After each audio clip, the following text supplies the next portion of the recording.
care, public health, human services, law enforcement, public safety, first responders, food and agriculture, energy, water and wastewater, transportation and logistics, public works and infrastructure support services, communications and information technology, other community, education, or government-based, critical manufacturing, operations, and essential functions.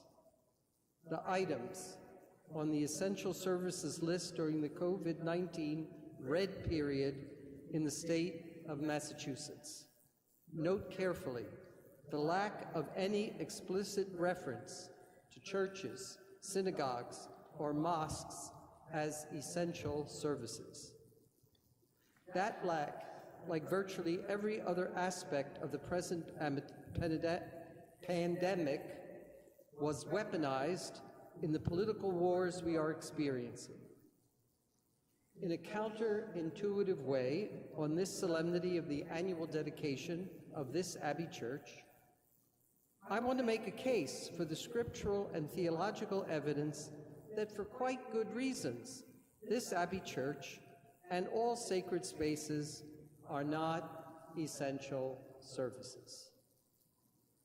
We might attend to the fact that neither the beginning of the book of Genesis nor the end, the book of Revelation, says a word about sacred spaces, except the book of Revelation points out explicitly that there are none. The scriptures of the beginning and the end of our world are completely transparent, non-sacred locales of God's presence. Temples, churches, mosques, and synagogues are places for the time in between. That's what we're in, the time in between.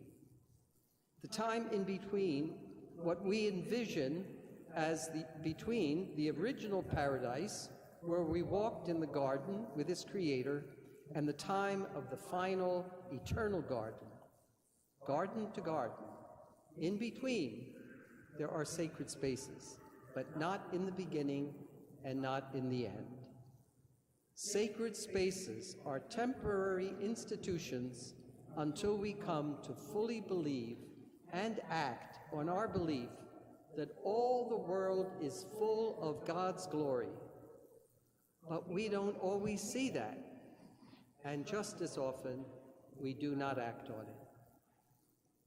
But in the meantime, we try to be true to the covenant that we heard in the reading from Isaiah by making our in-between time churches places of authentic prayer that open out into lives of justice to fellow churchgoers and explicitly to foreigners. And we fail to act on it when we do not act like we're in church.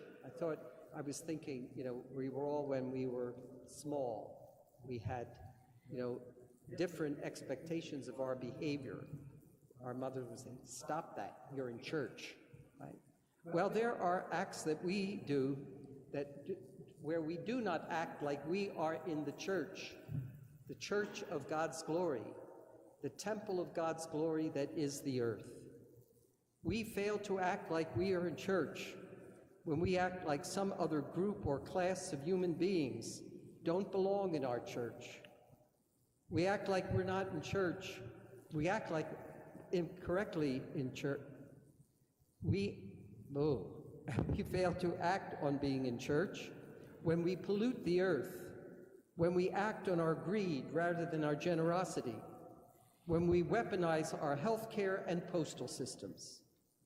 For at least 1,000 years, the only gospel text read at the dedication of churches and their annual celebration of that was this story that we have heard from the gospel today: Zacchaeus and Jesus' self-invitation to dine in his house. And there are others.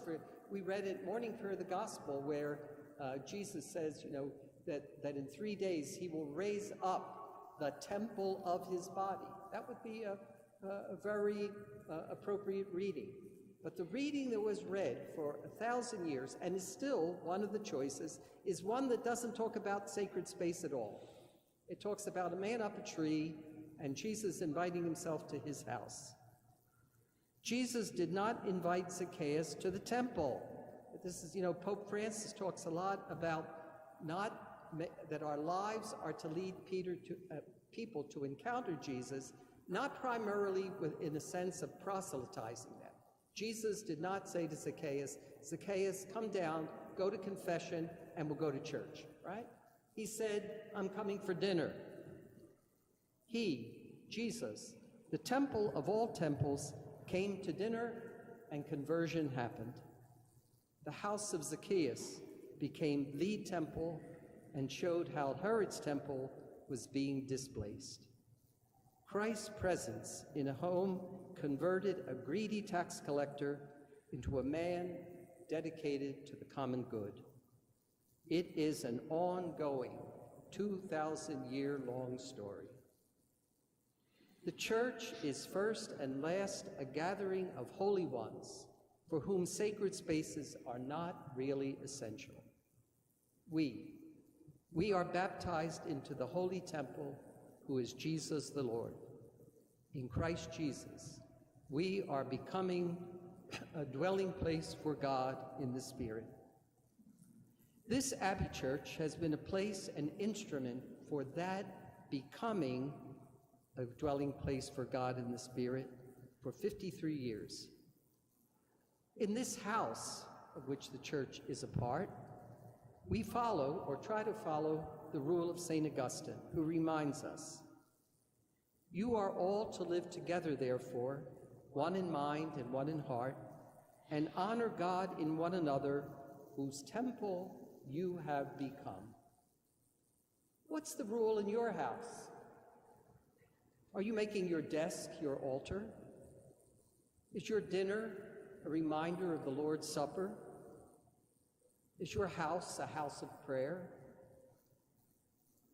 Dalesford Abbey Church and every other Catholic church, in the deepest sense, is not absolutely essential. We could shut down and still celebrate the sacraments in the King of Prussia Mall. But we have seen in this COVID-19 crisis how important we who gather here have been and are to one another in worship shaped by this space, this sound, this light, this color, shaped by worship here and contemplative prayer, shaped in the pain of our mandated separation and what we are doing to lessen that pain in inaugurating a new ministry in our Spring House media. Another example of how, in dying, something new rises. It is for this that we have a right and a duty to celebrate here in the Dalesford Abbey Church, in feeble but persevering ways, that we are becoming a dwelling place for God in the Spirit. Thanks be to God.